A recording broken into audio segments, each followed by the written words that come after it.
ਮਹੀਨਿਆਂ ਤੋਂ ਹੁਣ ਪੰਜਾਬ ਦੇ ਹਾਲਾਤ ਲਗਾਤਾਰ ਜਿਸ ਤਰ੍ਹਾਂ ਵਿਗੜਦੇ ਜਾ ਰਹੇ ਨੇ, ਕਾਰਨਾ ਸੀ ਪਿਛਲੇ ਸਾਲ 2019 ਤੇ ਉੱਥੇ ਤਾਂ ਸਹਿਮਤੀ ਦੇ ਕੇ ਆ ਗਏ। ਸਾਬਕਾ ਕੇਂਦਰੀ ਮੰਤਰੀ ਹਰਸਿਮਰਤ ਕੌਰ ਬਾਦਲ ਅੱਜ ਬਠਿੰਡਾ ਪਹੁੰਚੇ ਨੇ, ਜਿੱਥੇ ਉਹਨਾਂ ਨੇ ਅਗਵਾਈ ਦੀ ਭਾਜਪਾ ਦੇ ਪ੍ਰੀਸ਼ਦ ਸ਼੍ਰੋਮਣੀ ਅਕਾਲੀ ਦਲ ਵਿੱਚ ਸ਼ਾਮਿਲ ਹੋਏ ਨੇ, ਜਿੱਥੇ ਹਰਸਿਮਰਤ ਬਾਦਲ ਨੇ ਉਹਨਾਂ ਨੂੰ ਵਧਾਈ ਦਿੱਤੀ ਹੈ ਤੇ ਨਾਲ ਹੀ ਉਹਨਾਂ ਨੇ ਮੁੱਖ ਮੰਤਰੀ ਕੈਪਟਨ ਅਮਰਿੰਦਰ ਸਿੰਘ ਤੇ ਤੰਜ ਕਸੇ ਨੇ। ਕੱਲ शामिल होया मैडम ਇਹਦੇ ਬਾਰੇ ਦੱਸੋ ਜੀ। ਅੱਜ ਮੈਂ ਬੜੀ ਖੁਸ਼ੀ ਦੀ ਗੱਲ ਹੈ ਕਿ ਅੱਜ ਅੰਜਨਾ ਜੀ ਸਾਡੇ ਵਿੱਚ ਸ਼ਾਮਿਲ ਹੋਏ ਨੇ।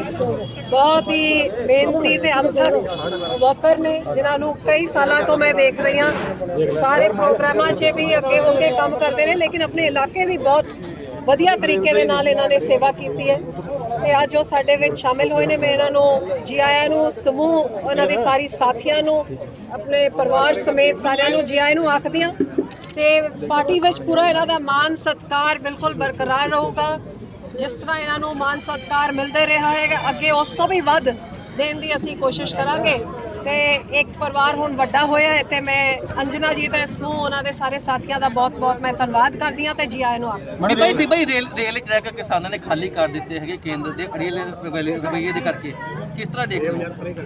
ਦੇਖੋ, ਬੜੀ ਅਫਸੋਸ ਦੀ ਗੱਲ ਹੈਗੀ ਕਿ ਪਿਛਲੇ ਕਈ ਮਹੀਨਿਆਂ ਤੋਂ ਹੁਣ ਪੰਜਾਬ ਦੇ ਹਾਲਾਤ ਲਗਾਤਾਰ ਜਿਸ ਤਰ੍ਹਾਂ ਵਿਗੜਦੇ ਜਾ ਰਹੇ ਨੇ, ਜਿਹੜੇ ਖੇਤੀ ਕਾਨੂੰਨ ਕਰਕੇ ਆ ਸਾਰਾ ਪੰਜਾਬ 'ਚ ਜਿਹੜੇ ਹਾਲਾਤ ਹੋਏ ਨੇ, ਇਹ ਕਹਾਣੀ ਕੋਈ ਜੂਨ ਦੇ ਮਹੀਨੇ 'ਚ ਜਦ ਆਰਡੀਨੈਂਸ ਪਾਸ ਹੋਏ ਉਸ ਸਮੇਂ ਨਹੀਂ, ਲੇਕਿਨ ਸ਼ੁਰੂ ਹੋਈ ਸੀ ਪਿਛਲੇ ਸਾਲ ਮਈ 2019 'ਚ, ਜਦ ਇਸ ਸਰਕਾਰ ਦੀ ਸਲਾਹ ਮੰਗੀ ਗਈ ਸੀ ਕਿ ਇਹੋ ਜਿਹੇ ਕਾਨੂੰਨ ਬਣ ਰਹੇ ਨੇ ਤੇ ਸਾਰੇ ਮੁੱਖ ਮੰਤਰੀਆਂ ਨੂੰ ਬੁਲਾਇਆ ਗਿਆ ਸੀ, ਜਿਹਦੇ ਵਿੱਚ ਕੈਪਟਨ ਸਾਹਿਬ ਵੀ ਸ਼ਾਮਿਲ ਹੋਏ ਸੀ।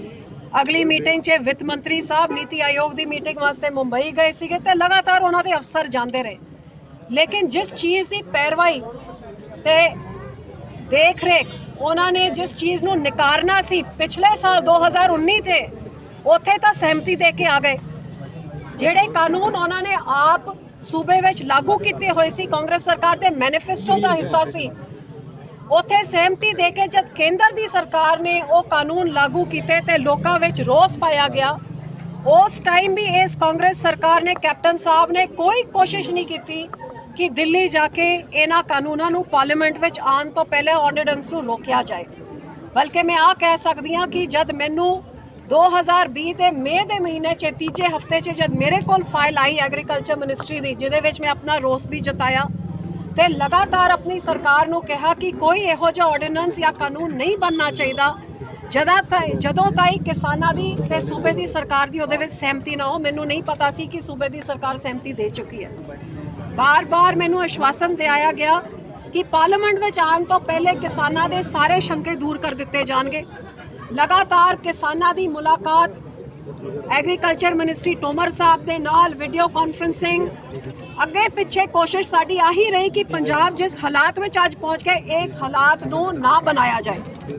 ਲੇਕਿਨ ਸੂਬੇ ਦੀ ਸਰਕਾਰ ਨੇ ਜਿਹੜਾ ਫਰਜ਼ ਉਹਨਾਂ ਦਾ ਬਣਦਾ ਸੀ, ਇਹ ਸ਼੍ਰੋਮਣੀ ਅਕਾਲੀ ਦਲ ਤਾਂ ਮੈਂ ਆਪਣੇ ਲੈਵਲ 'ਚ ਕਰ ਰਹੀ ਸੀ, ਲੇਕਿਨ ਕਾਂਗਰਸ ਸਰਕਾਰ ਤੁਸੀਂ ਦੇਖੋ ਇੱਕ ਵਾਰੀ ਦਿੱਲੀ ਜਾ ਕੇ ਇਹਦੇ ਵੱਲ ਕੋਈ ਉਹਨਾਂ ਨੇ ਕਦਮ ਨਹੀਂ ਚੱਕਿਆ। ਬਲਕਿ ਮੈਂ ਆਹ ਕਹਿ ਸਕਦੀ ਹਾਂ ਕਿ ਜਿਸ ਕਿਸਾਨੀ ਸੰਘਰਸ਼ ਨੂੰ ਬਲ ਦੇਣ ਵਾਸਤੇ ਸ਼੍ਰੋਮਣੀ ਅਕਾਲੀ ਦਲ ਨੇ ਆਪਣਾ ਹਰ ਫਰਜ਼ ਅਦਾ ਕੀਤਾ। ਅਸੀਂ ਆਪਣਾ ਗਠਬੰਧਨ ਛੱਡਿਆ, ਅਸੀਂ ਆਪਣੀ ਕੁਰਸੀ ਠੁਕਰਾਤੀ, ਲੇਕਿਨ ਕਿਸਾਨਾਂ ਦੇ ਨਾਲ ਖੜ ਕੇ ਅਸੀਂ ਸਾਬਿਤ ਕਰਤਾ ਕਿ ਇਸ ਲੜਾਈ ਵਿੱਚ ਅਸੀਂ ਤੁਹਾਡੇ ਨਾਲ ਆ। ਪਹਿਲੇ ਤੁਹਾਡੇ ਹੱਕ ਵਿੱਚ ਉਹ ਸਰਕਾਰ ਵਿੱਚ ਬਹਿ ਕੇ ਤੁਹਾਡੇ ਹੱਕ ਦੀ ਲੜਾਈ ਲੜਨ ਦੀ ਕੋਸ਼ਿਸ਼ ਕੀਤੀ, ਲੇਕਿਨ ਹੱਕ ਜਦ ਨਹੀਂ ਮਿਲਦਾ ਹੋਇਆ ਦਿਖਿਆ ਤੇ ਫਿਰ ਉਹਨਾਂ ਨੂੰ ਹੀ ਠੁਕਰਾ ਕੇ ਤੁਹਾਡੇ ਨਾਲ ਆ ਕੇ ਖੜ ਗਏ। ਅਫਸੋਸ ਇਸ ਗੱਲ ਦਾ ਕਿ ਜਿਸ ਸਰਕਾਰ ਦੀ ਜ਼ਿੰਮੇਵਾਰੀ ਸੀ, ਪਹਿਲਾ ਡਰਾਮਾ ਵਿਧਾਨ ਸਭਾ 'ਚ ਰਚਿਆ, ਜਦ ਉਹਨਾਂ ਨੇ ਵਿਧਾਨ ਸਭਾ 'ਚ ਆਰਡੀਨੈਂਸ ਦੇ ਖਿਲਾਫ ਮਤਾ ਪਾਸ ਕੀਤਾ, ਲੇਕਿਨ ਦਿੱਲੀ ਤਾਈਂ ਉਸ ਮਤੇ ਨੂੰ ਪਹੁੰਚਾਉਣ ਦੀ ਖੇਚਲ ਨਹੀਂ ਕੀਤੀ। ਜੇ ਕੀਤੀ ਹੁੰਦੀ ਸ਼ਾਇਦ ਪਾਰਲੀਮੈਂਟ 'ਚ ਆਰਡੀਨੈਂਸ ਆ ਕੇ ਇੱਕ ਐਕਟ ਨਹੀਂ ਬਣਦਾ।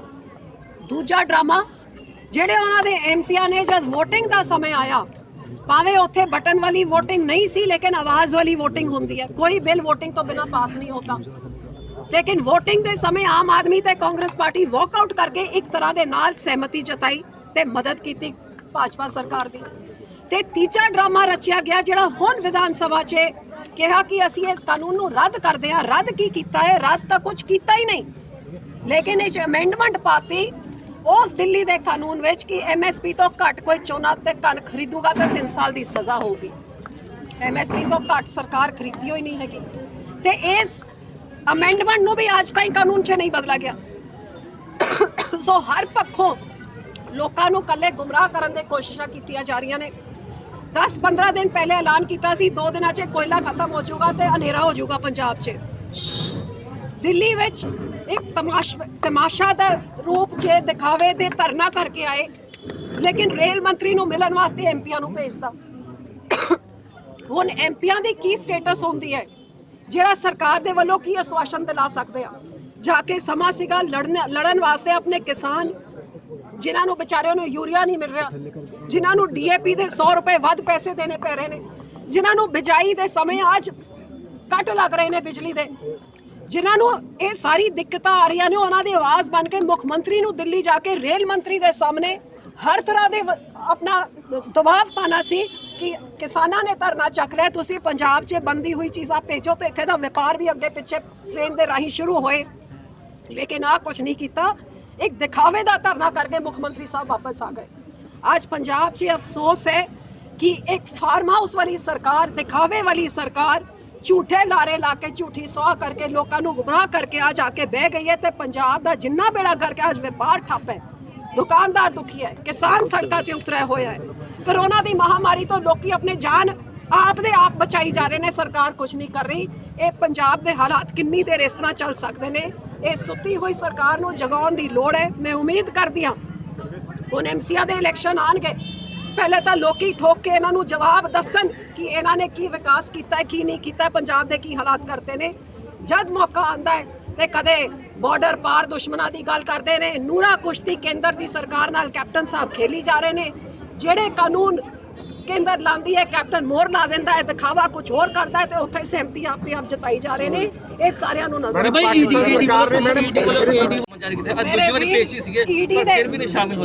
ਵੀਰ ਜਿਹੜੇ ਕੈਪਟਨ ਸਾਹਿਬ ਨੇ ਘਪਲੇ ਘੁਟਾਲੇ ਕਰਕੇ ਵਿਦੇਸ਼ਾਂ 'ਚ ਕਾਲਾ ਧਨ ਭੇਜ ਕੇ ਜਿਨ੍ਹਾਂ ਦੇ ਕੋਲ ਕੇਂਦਰ ਦੇ ਕੋਲ ਸਬੂਤ ਹੈ, ਆ ਕੇਸ ਦਰਜ UPA ਕਾਂਗਰਸ ਸਰਕਾਰ ਨੇ ਕੀਤੇ ਸੀ।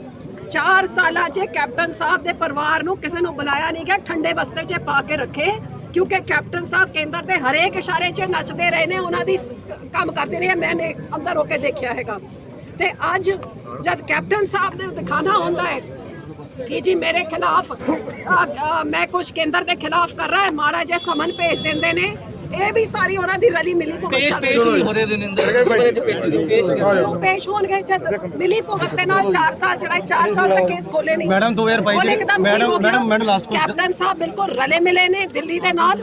ਇਹ ਪਹਿਲੇ ਵੀ ਰਲੇ ਮਿਲੇ ਸੀਗੇ, ਹੁਣ ਪੂਰੀ ਤਰ੍ਹਾਂ ਰਲੇ ਮਿਲੇ ਨੇ ਤੇ ਇਹਨਾਂ ਕੈਪਟਨ ਸਾਹਿਬ ਨੇ ਪੰਜਾਬ ਦੇ ਹੱਕ ਵਿੱਚ ਕੁਝ ਨਹੀਂ ਕਰਨਾ ਹੈ ਕਿਉਂਕਿ ਦਿੱਲੀ ਦੇ ਇਸ਼ਾਰੇ ਵਿੱਚ ਇਹ ਚਲੀ ਜਾ ਰਹੇ ਨੇ। ਬਾਕੀ ਸਿਰਫ ਇੱਥੇ ਦੇ ਲੋਕਾਂ ਨੂੰ ਦਿਖਾਵਾ ਕਰਕੇ 2022 ਦੀ ਵਿਧਾਨ ਸਭਾ ਚੋਣਾਂ ਵਿੱਚ